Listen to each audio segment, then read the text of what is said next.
What's up, guys? This is Alex Christoforou with the Duran, and I'm here with Alexander Mercouris, editor-in-chief of the Duran. And today we're going to be taking a look at Austrian Chancellor Sebastian Kurz's meeting with Russian President Vladimir Putin. All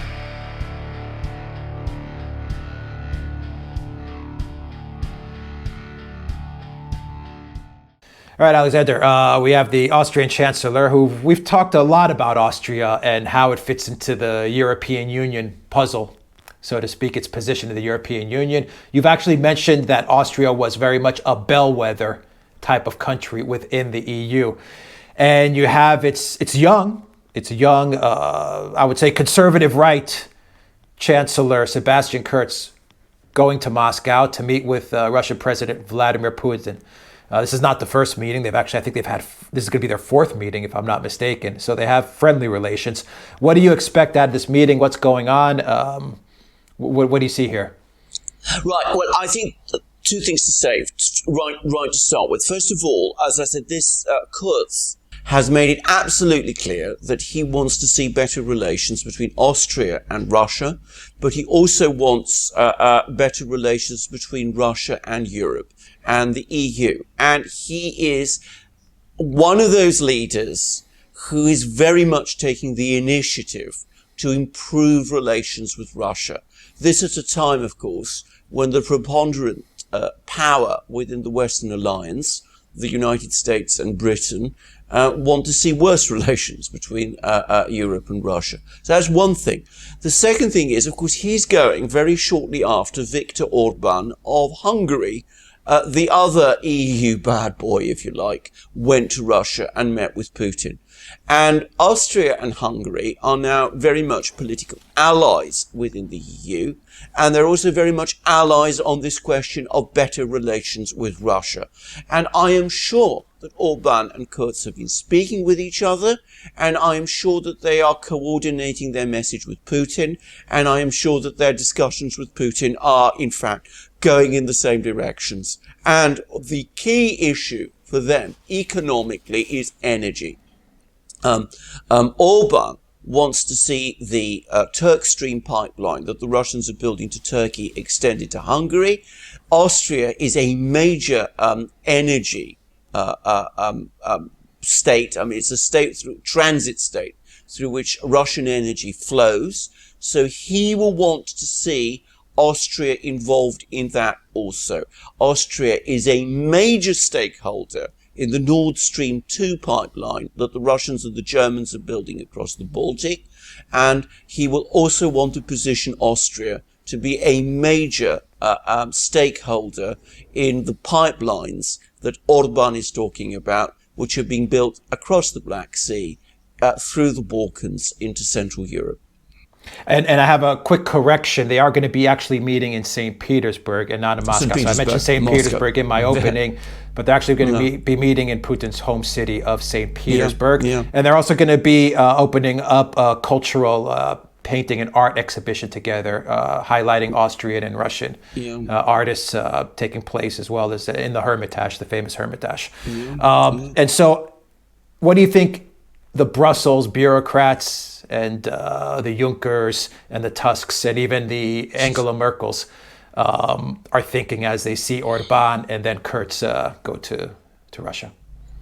I think they're going to get more and more angry and more concerned because, as I said, I think they're seeing this thing slipping out of their control. And of course, Salvini of Italy, he's not the Prime Minister of Italy, but he's the effective leader of Italy now, is talking the same language. He's singing from the same hymn sheet as Orban and Kurz. So we're seeing what is now starting to look like a pro-Russian bloc beginning to emerge within the EU, or at least, if not exactly a pro-Russian bloc, at least a bloc which says we have to have better relations with Russia. It is in our interests, and that is what we are going to aim for. And of course, these are all countries that together have influence on the European Council. So I think all of these people that you mentioned, Merkel, Juncker, Tusk, the EU Commission, the bureaucracies, probably Macron to some extent, certainly Theresa May in London, not that anybody pays much attention to her. They will all be very upset and very angry, and they won't like all these developments at all. And at the same time, there's not very much they can do about them. They can't prevent them happening. They can only criticize them and watch with foreboding from the sidelines. And for Russia, would you characterize this as business as usual for them? Well, it is business as usual, but this is very much the product of the way the Russians run their affairs, which is that the Russians always work. They always work along over the long term. They always use time to their advantage. So after 2014, they were subjected to this enormous attack, essentially, by the Western powers. There were the sanctions, there was the media campaigns, there was the criticism. So what the Russians do in this situation is that they don't give any ground. They simply sit back and watch the opposition to them crumble, because they're conscious ultimately of their own strength. And I think that is exactly what we're seeing now. So Putin didn't in the end have to do very much. He only had to wait until the point eventually came when people like Orban and now Kurz and soon Salvini were beating their way to his door. And I think that this is a classic example of how the Russians run their affairs. And you've mentioned in previous videos, and I mentioned it in this video, how you put a lot of emphasis on Austria, and as we said, you call it a bellwether, and it does carry, for a small state in the EU, it carries a lot of weight and a lot of leverage. What other EU countries, Alexander, do you see taking a look at Orban and then seeing Kurz and then seeing Salvini, like you said, Salvini also looking towards Russia? What other EU countries do you see that might say, you know what? This policy that we had previously of not doing business with Russia and shunning them and sanctions, it's not to our benefit at all. And these guys are doing it. So why am I not on a plane going to Moscow or St. Petersburg and striking up some deals? Right. Well, first of all, which other countries? I think Austria and Hungary are, of course, the key components in what was once the Austro-Hungarian Empire, the Habsburg Empire. And if you look at the various countries that make it up, Austria, Hungary, the Czech Republic, Slovakia, Slovenia, and Croatia, they are all now keen together in improving their relations with Russia. And whilst they don't exactly see Austria as their leader, if anything, perhaps they're more likely to see Orban as their leader, the fact that Austria is playing along with this and playing along with it so strongly is going to have a big influence on them. Then, of course, the other countries that will be definitely attracted to pursue this policy, Bulgaria, which has historically had very close connections to Russia, and where Putin, by the way, is extremely popular, and Italy, which is the big EU country, which has now moved decisively towards wanting better relations with Russia following the elections in the summer. But there is one other country, that looms above all the others, and that is Germany. And I spoke of Austria as the bellwether.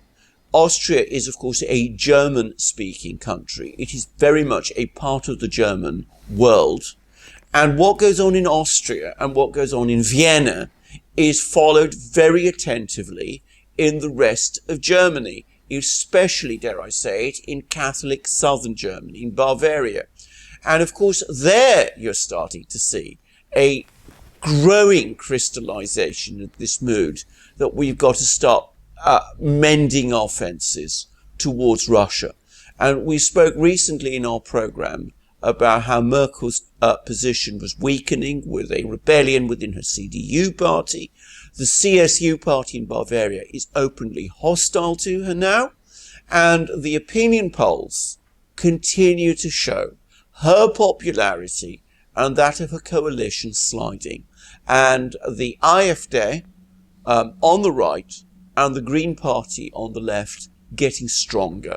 So I think Germany is very much the country to watch. it is holding firm on Nord Stream 2. It cares very much what the Austrians say. What the Austrians say carries a lot of traction in Germany because they hear it said in their own language. So Germany is definitely the one in the end to watch. And would you categorize the surging AfD as very closely aligned with Kurz and his party or his policies?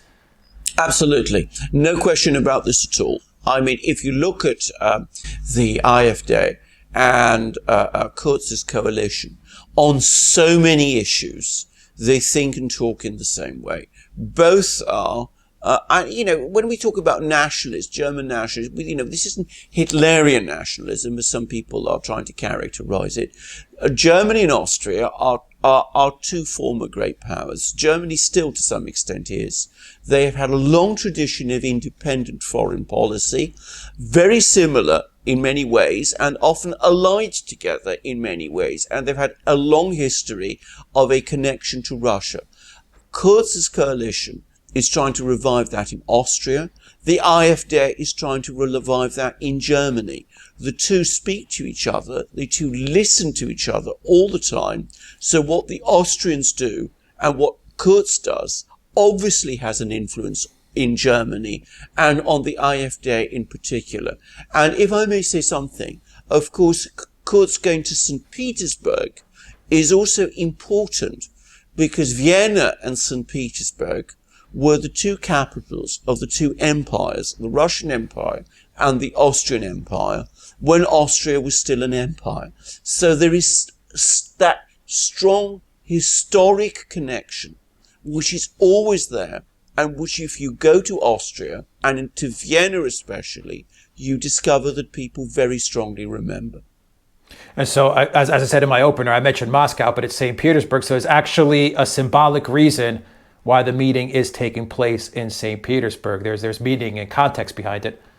I think there is, and I think the fact that he's going to be going to the Hermitage and all this, which is of course where the Russian Tsars used to be, as I said, as the leader of a former German imperial power, it is of huge significance, bearing in mind that relations in the 18th and 19th century between Russia and Austria, the Russian and Austrian empires, were extremely close. Sometimes they were very friendly, sometimes they were very hostile, but the two powers were always very closely involved with each other, and the two capitals were Vienna and St. Petersburg. All right, and finally, Alexander, I want your comments on how two other countries may be looking at the recent rapprochement with Russia between Orban and now Kurz. One country that you haven't mentioned, and I'm curious to hear your thoughts on, is Poland. And then, of course, real quick, what do you think the U.S. is thinking about this?